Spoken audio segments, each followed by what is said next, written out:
up guys, welcome back to my another video. Bareng lagi sama gue Arif Kurniawan di channel Iki Production.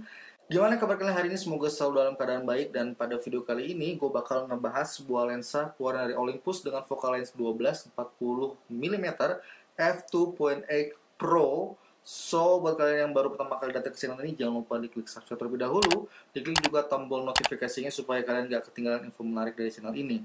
Buat kalian yang udah subscribe channel ini dan juga udah nontonin banyak video lainnya, gue ucapin terima kasih karena itu merupakan sebuah apresiasi sehingga gue juga semangat untuk membuat konten-konten yang berkualitas dan juga menarik selanjutnya. Oke, tanpa panjang lebar, mari aja langsung kita bahas dan kita review lensa Olympus 12 40mm f2.8 Pro nya.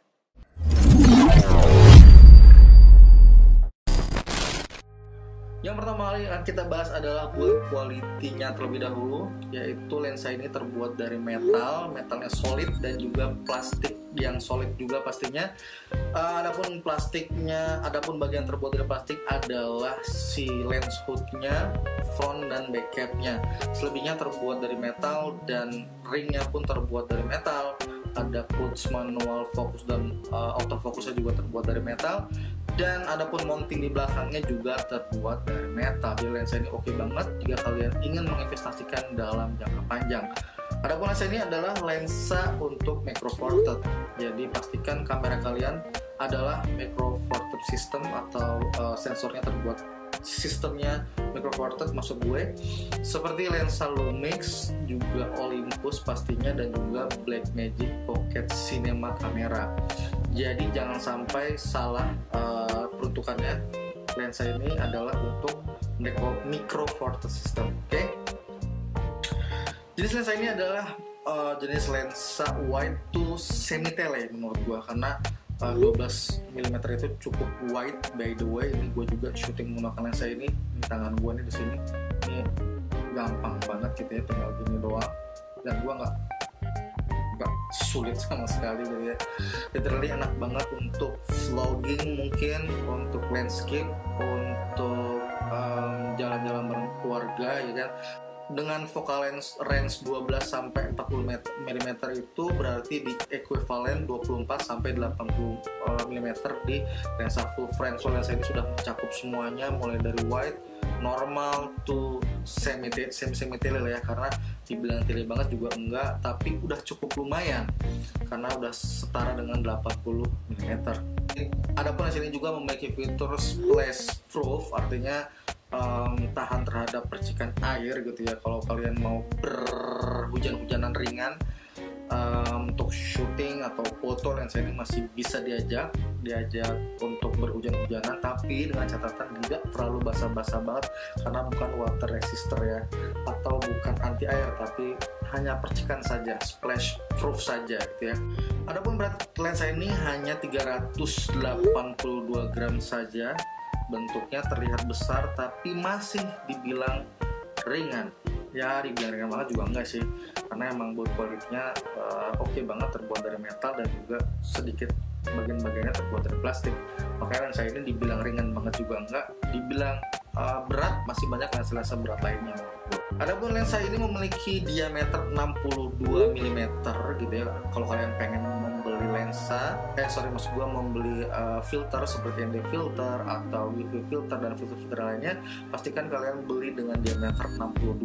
So jangan sampai salah, oke? Seperti yang udah gue bahas sebelumnya tadi sedikit, lensa ini memiliki clutch di body lensanya, bisa dinaik turunkan gitu ya, berupa ring yang bisa dinaik turunkan. Jika dinaikkan menjadi otomatis, jika diturunkan menjadi lensa ini manual fokus. Jadi enak banget buat kalian yang udah biasa main manual fokus seperti gua, itu asik banget karena dia fokusnya nggak fokus by wire yang muter looping gitu, tapi dia ada batasnya, jadi asik banget. Dan adapun lensa ini lens hoodnya bisa dibalik, jadi buat kalian yang mungkin space tasnya nggak terlalu besar, bisa dibalik sehingga bisa sedikit lumayan lah segini lah ya, si panjang hoodsnya, lens hoodnya, jadi lebih sedikit pendek daripada lens hoodnya menghadap ke depan atau menghadap ke arah depan ya. Adapun aperture atau bukaan lensa ini adalah yang terbesarnya f2.8 dan yang paling kecilnya adalah di f22. Dan menurut gua di bukaan f2.8, which is itu bukaan terlebarnya, hasil kamera yang hasil foto atau video yang dihasilkan oleh lensa ini itu sangat baik sekali, apalagi di bukaan besar lainnya, di bukaan kecil maksud gua, bukaan 7, 8 dan seterusnya itu semakin tajam. Adapun lensa ini seperti gua bahas tadi memiliki motor atau autofocus atau merupakan autofocus lens. Jadi buat kalian yang suka menggunakan autofocus di lensa ini oke banget. Dan jika dikawinkan dengan body kamera Lumix GS9, menurut gua autofocusnya lumayan asik dan bisa diandalkan, tapi nggak begitu cepat seperti merek sebelah pastinya. Tapi menurut gue oke banget karena autofocus di Lumix itu emang masih sedikit isu yang masih belum bisa terpecahkan sampai sekarang. Dan untuk event-event tertentu atau percobaan tertentu itu nggak begitu bermasalah banget. Ya gue doain sih mudah-mudahan Lumix ngedengerin semua usernya di Lumix seri selanjutnya. Mudah-mudahan aja lensanya atau kameranya itu cepat ya, bisa lebih cepat. Oke, tadi dia build quality dari lensa ini. Nah, untuk selanjutnya kita akan ngebahas seberapa tajamkah lensa ini untuk fotonya. Jadi gue kemarin ngikutin acara Bandung Lautan Fotografer ya. Situ kebetulan gue nge-shoot beberapa footage, ada foto beberapa model juga dan juga video juga. Dan video waktu itu gue juga udah tes splash proof-nya, kita hujan-hujanin gitu ya si lensanya, dan it's work, memang splash proof ya, dan nggak jadi masalah. Dan untuk lensa ini hasilnya tajam banget untuk foto di bukaan f2.8 sampai bukaan terkecilnya sampai di bukaan 22. Jadi menurut gue lensa ini asik banget buat street fotografi, landscape, potret gitu ya, karena all around banget dari 12 sampai 40 itu udah mencakup semuanya, cukup buat satu lensa. Lu bisa ngelakuin beberapa aktivitas sekaligus, termasuk kemarin gue ngelakuin sedikit foto-foto bersama model dan juga sedikit nge-shoot video gimana asiknya atau serunya kondisi acara di satu dekade Bandung Lautan Fotografer yang ada di Gedung Sate kemarin. Oke, adapun autofocus lensa ini seperti gue bilang sebelumnya, jika digabungkan dengan Lumix GX9 2, kecepatannya lumayan cepat. Dibilang cepat banget juga enggak, dibilang lelet atau lemot banget juga enggak, just so tapi enak banget, masih enak digunakan. Karena di beberapa situasi emang gue nggak butuh juga autofocus, dan kebiasaan gue udah menggunakan manual focus atau manual focus yang di touch di layar itu udah cukup dan cepat banget menurut gue. Dan buat kalian yang mungkin baru pertama kali menggunakan Micro Four Thirds Lumix atau lensa dari Micro Four Thirds, mungkin agak sedikit harus menyesuaikan ya autofocusnya. Tapi buat kalian yang udah biasa menggunakan manual focus, is not really problem gitu ya, karena emang ini benar-benar lensa yang enak banget digunain menggunakan manual focus.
Mencapai 16 jutaan karena ini termasuk lensa seri Pro-nya Olympus.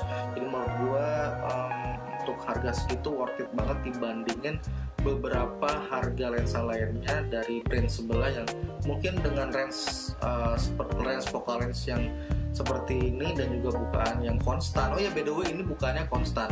Jadi di bukaan f2.8 itu kalau lu majuin focal length-nya dari 12 sampai 40 itu dia bisa konstan. Jadi enak banget di low light, dia asik banget. Dan adapun harga secondnya itu bervariatif ya, mulai dari gimana kondisinya, gimana kelengkapannya, gimana fungsinya dan lain sebagainya. Jadi lensa ini dibanderol dengan harga 6,5 sampai 12 jutaan gimana kondisi lensa dan juga sellernya ya.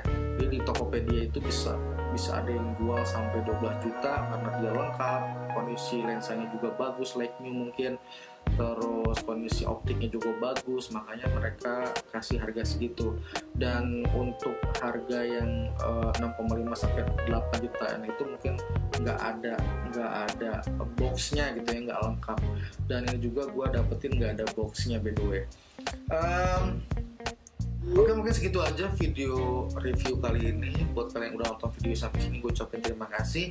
Dan buat kalian yang udah nonton tapi belum subscribe, gue nggak capek-capek buat ngingetin kalian buat subscribe channel ini, karena subscribe kalian itu membuat gue semangat untuk membuat konten-konten yang berkualitas selanjutnya dan mensupport channel ini untuk terus berkembang. By the way, sekali lagi gue ucapin terima kasih buat kalian yang udah subscribe, dan buat kalian yang belum subscribe jangan lupa di subscribe. Oke?